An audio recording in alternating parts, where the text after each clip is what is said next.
Welcome back after the break. आप देख रहे हैं आज पाकिस्तान। बदलती हुई सूरत हाल खित्ते की खुसूसन अफगानिस्तान की पूरी दुनिया के लिए तशवीश का बायस है। ख़ास तौर पर ट्रॉयका मीटिंग्स जो होने वाली हैं दोहा में, जिसमें हम देख सकते हैं कि यूनाइटेड स्टेट्स, रशिया, चाइना और पाकिस्तान सूरत हाल का एक सियासी कंक्लूजन और सोल्यूशन निकालने की जो कोशिश कर रहे हैं। उससे पहले हमने देखा कि टेड प्राइस जो कि यूएस स्टेट डिपार्टमेंट के रिप्रेजेंटेटिव हैं, उन्होंने कल प्रेस ब्रीफिंग की और इस प्रेस ब्रीफिंग में कहा कि यूनाइटेड स्टेट्स ये चाहता है कि जो पड़ोसी ममालिक हैं, खुसूसन इशारा चीन और पाकिस्तान की तरफ था, कि वहाँ पे ज़ोर ज़बरदस्ती और अग्रेशन से आई हुई हुकूमत यानी इशारा तालिबान की तरफ है, उनको कबूल ना करें। सबसे पहले जी खित्ते की बदलती हुई सूरत हाल पे ये रिपोर्ट आपके लिए, ये आपको दिखाते हैं और फिर इस पर गुफ्तगू करते हैं। Let's take a look.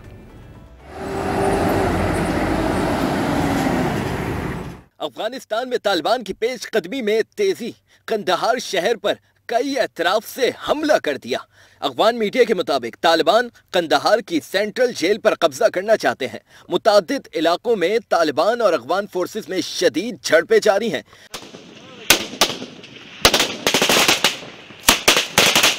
Kunduz से काबुल आने वाली शाहराह पर तालिबान ने कंट्रोल हासिल कर लिया है। अफगान फोर्सेस, पुलिस एहलकार तालिबान के सामने सरेंडर कर रहे हैं। असलहा और फौजी गाड़ियां भी तालिबान के हवाले की जा रही हैं। गुज़िश्ता रात तालिबान ने बगराम एयरबेस पर 4 रॉकेट हमले भी किए। हमले में सरकारी अमलाक को भी भारी नुकसान पहुंचा।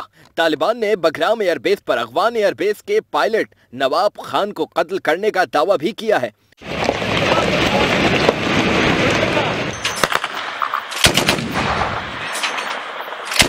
तालिबान ने एक हफ्ते के दौरान अफगानिस्तान के 9 सूबाई दारुल-हुकूमतों पर कंट्रोल हासिल कर लिया है।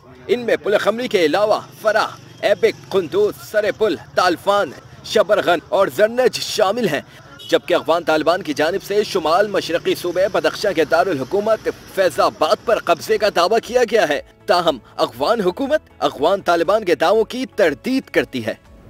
जी जनाब, ये सूरत हाल तेज़ी से बदल रही है और बदख्शां टेरिटरी के बारे में आपको बताते चलें कि अगर इसमें इंटरनेशनल बॉर्डर्स की बात करें तो ये ताजिकिस्तान, पाकिस्तान और चीन से मिलते हैं। With the fall of Faizabad ऐसा लगता है कि जो प्रेजेंट हुकूमत है अफ़गानिस्तान में और US लेड ट्रूप्स हैं, वो बहुत ज़्यादा मुश्किल का शिकार हो रहे हैं। आपको बताते चलें कि जब हम ये रिपोर्ट कंपाइल कर रहे थे उस वक्त 8 और अब तक तकरीबन 10 कैपिटल्स के तालिबान के ज़ेर असर आने की, कब्ज़ा हो जाने की खबरें आ रही हैं। ये तकरीबन 34 टेरिटरीज़ हैं जिसमें अभी तक कहा जा रहा है कि 9 पे तालिबान ने फतेह हासिल कर ली है और वो तेज़ी से कंधार और काबुल की तरफ बढ़ रहे हैं। How long will Kabul be able to sustain this pressure is anybody's guess right now.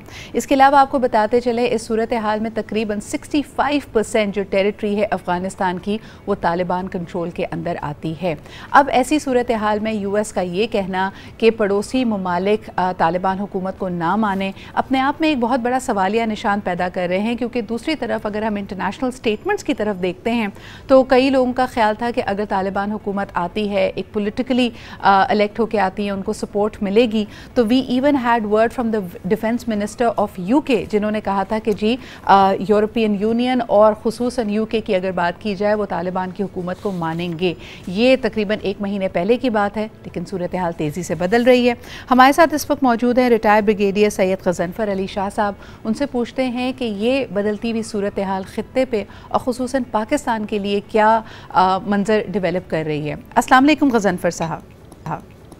वालेकुम अस्सलाम सर, बहुत बहुत शुक्रिया यहाँ पे मौजूद होने के लिए। US स्टेट डिपार्टमेंट की जो ये आस्क है कि एग्जैक्टली उनकी स्टेटमेंट है, neighbours not to recognise imposed government in Afghanistan. वो अभी भी तालिबान के इन हमलों को, इस तरह काबिज हो जाने को इम्पोज्ड गवर्नमेंट मान रहे हैं।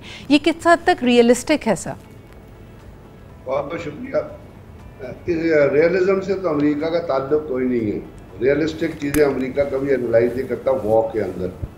और आप वियतनाम से लेके और पुरानी जंगों से लेके आज तक देखते हैं, उन्होंने अटैक स्ट्रैटेजी तो बनाई है, ऑफेंसिव स्ट्रैटेजी तो बनाई कि जाना है, मुल्क को तबाह करना है, B-52 यूज़ करना है, mother of all bomb use करना है, टेरिटरी को तबाह करना है, लोगों को जलील करना है, औरतों की आबरूरेज़ी करनी है, हर तरीके से अगवा करना है अपने बातें मनवाने के लिए। लेकिन अल्टीमेटली जब उनको शिकस्त होती नज़र आती है तो they have no exit strategy, because war का जंग का एक बहुत बड़ा ताल्लुक होता है जब आप स्ट्रैटेजी बनाते हैं, पॉलिसी बनाते हैं, टेक्निकल मैनूवर बनाते हैं कि आप किस तरह जंग में दाखिल होंगे, और फिर आप सोचते हैं कि इस जंग में अगर शिकस्त हुई तो किस तरह निकलेंगे, फतह हुई तो किस तरह निकलेंगे। जैसे सोवियत यूनियन में शिकस्त हुई तो उन्होंने एकदम ऐलान कर दिया कि हम छोड़ के जा रहे हैं, but they give a time schedule. American इतने नर्वस, इतने बहादुर, इतने सेल्फिश मैं कहूँगा, इतने खुदगर्ज हैं कि उन्होंने जाना सितंबर में था, रात के 2 बजे बगराम एयरपोर्ट छोड़ के भाग गए। अब ये जो सिचुएशन आज पैदा हुई है, जो वैक्यूम क्रिएट हुआ है बुनियादी तौर पे, या जो कुछ वहाँ पे हो रहा है वो अमेरिकन के जाने की वजह से हो रहा है। अभी वो ये जानते बूझते हुए कि वहाँ पे जो डिफेंस फोर्सेस की ट्रेनिंग करके आए थे वो क्रम्बल कर रही हैं। उनके क्रम्बल करने की एक वजह है, एक उन पर साइकोलॉजिकल प्रेशर है। आपने अपने इंट्रोडक्शन में कहा, रिपोर्ट में कहा कि नवाब खान एक पायलट है बगराम एयरपोर्ट, उसको मार दिया। इसके अलावा 6 और पायलट उन्होंने मारे जिन्होंने अमेरिका के साथ किया। एक तो Afghan forces physical mental stress में कि अगर हम लड़ेंगे तो कल तालिबान हमें टारगेट करेंगे। दूसरा, इतने एक्सटेंडेड है, इतने फैले हुए हैं कि हर जगह पे वो फौज भेजना और रीइंफोर्समेंट भेजना उनके लिए मुमकिन है। सर, 2 चीज़ें इसमें नज़र आ रही हैं और इसमें बतौर डिफेंस स्ट्रैटेजिस्ट आप बेहतर कमेंट कर सकते हैं कि एक तो उन्होंने कहा कि एक सिविलियन जो एक कोलैटरल के तौर पे, एक दीवार के तौर पे आम सिविलियंस को इस्तेमाल करती है, यानी all these areas as we move towards the valley और काबुल की तरफ जाने वाले तमाम रास्तों में इट्स चोक्ड विद सिविलियंस जिनकी जान का खतरा ऑब्वियसली है वहाँ पे। दूसरा, जो अब हाल ही में बात की जा रही है कि जितने कैपिटल्स को ये कैप्चर कर रहे हैं वहाँ इनकी ख्वाहिश है कि जेल में जाके अपने और साथियों को रिहा कराया जाए। दूसरा, एक ख़तरा जो तेज़ी से इनखला का बायस बन रहा है फॉरेनर्स का और ख़ासतौर पे यूएस फोर्सेस का, कि इनको ख़तरा है कि एज सुसाइड बॉम्बर्स ये डिप्लोमेटिक इनक्लेव्स में इनके लोग ना आ जाएं, इनक्लोजर्स में ना आ जाएं और गैर मुल्कियों को निशाना बनाएं, फोर्सेस को निशाना बनाएं। आप किस तरह देख रहे हैं इस सिचुएशन को? बिकॉज अमेरिका कहता है कि जी we have spent in the last 20 years तकरीबन $1 ट्रिलियन यहाँ पर खर्च कर चुका है और सूरत हाल बहुत तेज़ी से उनके खिलाफ जा रही है।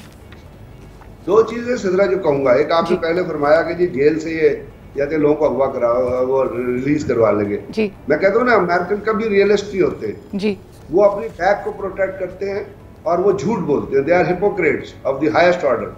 कल जो बाइडेन कहता है कि जी हमने $1 ट्रिलियन खर्च किए, हम अपने लोगों को, अपने बच्चों को मरने नहीं देना चाहते, तो उससे कोई पूछे कि आप जिस मुल्क को आपने 20 साल तबाह किया और रात को भागे, वहां पे जो बच्चे हैं उनके खून में कोई ब्लड कॉर्पसेंस कम है, आपके यहाँ ज्यादा है?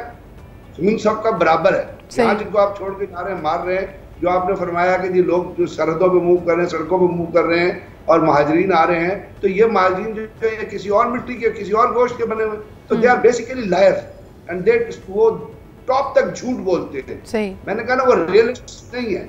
अगर आप ये जेल की बात करती हैं तो क्या आपको याद नहीं है कि जब ये मुज़ाकरात चल रहे थे तो अमेरिकन ने जेल से, काबुल की जेल से खोल के कितने लोगों को रिलीज करवाया? वो कौन थे? वो क्रिमिनल्स नहीं थे। उस वक्त आपको करता था, आपने जेलें खोल दी। अब आपको याद आ गया कि जी जेल खोल के वो क्रिमिनल्स को रिलीज करा रहे। वो तो कराएंगे because they are a political force. को उनको पॉलिटिकल फोर्स आप माने या माने, किसी को अच्छा लगे बुरा लगे, लेकिन जब आप पहले उनको दहशतगर्द करते थे, आपने मुज़ाकरात किए, तो you have accepted them as a political force. अब आंखें बंद करने से कोई चीजें चेंज तो नहीं हो जाएगी। And now the tables have turned brigadier साहब, यानी उनको मुज़ाकरात करने की क्या ज़रूरत है जब वो विक्ट्री पे विक्ट्री हासिल कर रहे हैं, एरिया के बाद एरिया कैप्चर कर रहे हैं? So can we say that the dialogue has failed completely? यानी इसका कोई पॉलिटिकल या मेज पे बैठ के तो कोई हल नहीं निकलेगा, इसी तरह अपनी पावर को दिखाते हुए तालिबान आगे बढ़ते रहेंगे? मैं आपसे ये बात करूँ, अमेरिकन की जो आपने बात की, वो कहते हैं कि जी वो दहशतगर्द, पहले दहशतगर्द करते थे तो अमेरिकन ने उनको ताकत दी, स्ट्रेंथ दी, पॉलिटिकल फोर्स एक्सेप्ट किया। तालिबान ने शुरू से ये कहा कि हम inter Afghan dialogue, they are Ashraf Ghani tout जो है CIA का और रॉ का, जो उनसे पैसे खाता है अशरफ गनी और ये अमर सोहेल जैसे लोग, जिनकी कोई स्टेक नहीं है अफगानिस्तान के अंदर, जो पेड एजेंट हैं, पेड एजेंट के तौर पे वहां बैठे हुए, अमेरिका ने एनफोर्स करके बिठाया हुआ है। हम तालिबान ने कहा हम उनसे मुज़ाकरात नहीं करेंगे और वो मुज़ाकरात आज तक नहीं हुए।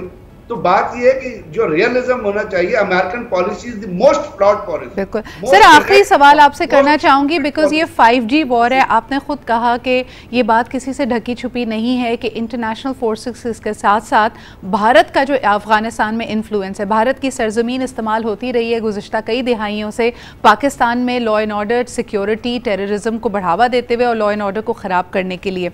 मुझे बहुत तकलीफ हुई और मेरे ख्याल में बहुत सारे पाकिस्तानियों ने इस पर अपनी तशवीश का इजहार किया है कि ट्विटर पे कुछ और ट्रेंड्स इन्होंने ट्रेंड कराए और एक नैरेटिव को इस तरफ मोड़ने की कोशिश की जा रही है कि अमरीकी फोर्सेस और जो सेटअप हुकूमत का अफगानिस्तान में किया गया, अशरफ गनी साहब की हुकूमत, उसके फेलियर की वजह पाकिस्तान की मदाखलत है बिकॉज पाकिस्तान पे सैंक्शंस लगने चाहिए कि इन्होंने इस पूरे पीस प्रोसेस को कामयाब नहीं होने दिया। ये बहुत ही तकलीफ दे और ख़तरनाक गुफ्तगू है, इसको आप कैसे देखते हैं?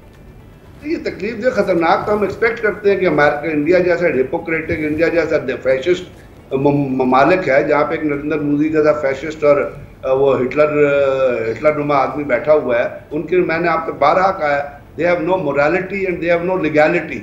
उनको वो सिर्फ वो उनका ब्रीड जितना है, उनकी परवरिश दहशतगर्दी और RSS जो बुनियादी तौर पे हिंदुइज्म, अभी पिछले दिनों कल परसों वहाँ एक इजलास हुआ है जहाँ कहा गया कि इंडिया में सिर्फ हिंदू रहेंगे और वहाँ पे वो नीले पीले साधु जो है वो खड़े हुए थे। तो ये जो दहशतगर्द किस्म का टोला है, एक अफगानिस्तान के अंदर है जो अपना अशरफ गनी के साथ, और एक इंडिया के अंदर। अभी आपने जिस चीज़ का जिक्र किया जो वो पाकिस्तान की एक जो अपना इस्लामाबाद पॉलिसी रिसर्च इंस्टीट्यूट है, उन्होंने डिजिटल फोरेंसिक आर्म जो है वो वेबनेट के साथ मैपिंग डिसइंफॉर्मेशन डिजिटल एज जो है उसको वो परस्यू कर रहे हैं और उन्होंने G5 इंटरनेट ऑब्जर्वेटरी कायम की है और उसके जरिए उन्होंने ये उसका मतलब है कि ये पता है डिसइंफॉर्मेशन प्रोपेगेंडा जो जितना होता है वो कहाँ से होता है। तो जब उन्होंने इसको ही ये जो हैशटैग की आप बात कर रही हैं, इसको उन्होंने ट्रैक बैक किया तो उसमें अफगानिस्तान की हुकूमत इन्वॉल्व है, इंडिया की हुकूमत इन्वॉल्व है और वहाँ पे कुछ 70% से ज्यादा जो ट्वीट है वो बूट मशीन जो होती है उनसे किए गए, ये बॉट्स कर रहे हैं। बिल्कुल सही सर, और मेरे ख्याल में लोगों को ये समझना चाहिए, इस पर राय देने के बजाय, बॉट्स को इंगेज करने के बजाय इस तरह के हैशटैग्स को मेरे ख्याल में स्नब करना चाहिए। इसका हकीकत से कोई ताल्लुक नहीं है। अपने फेलियर का मलबा हमेशा एक इल प्लान स्ट्रैटेजी, जैसे आपने खुद कहा कि वॉर के लिए ना सिर्फ एंट्री बल्कि एग्जिट स्ट्रैटेजी भी इंपॉर्टेंट होती है। जब वो वेल थॉट नहीं होती तो मलबा और डालने की कोशिश की जाती है पाकिस्तान में। Pakistan can not be an easy scapegoat for all. बहुत बहुत शुक्रिया गजनफर साहब मौजूद होने के लिए। खित्ते की इस बदलती हुई सूरत नज़र रखेंगे, इस पर मजीद भी गुफ्तगू करेंगे, लेकिन अभी लेते एक छोटा सा break and we'll be right back.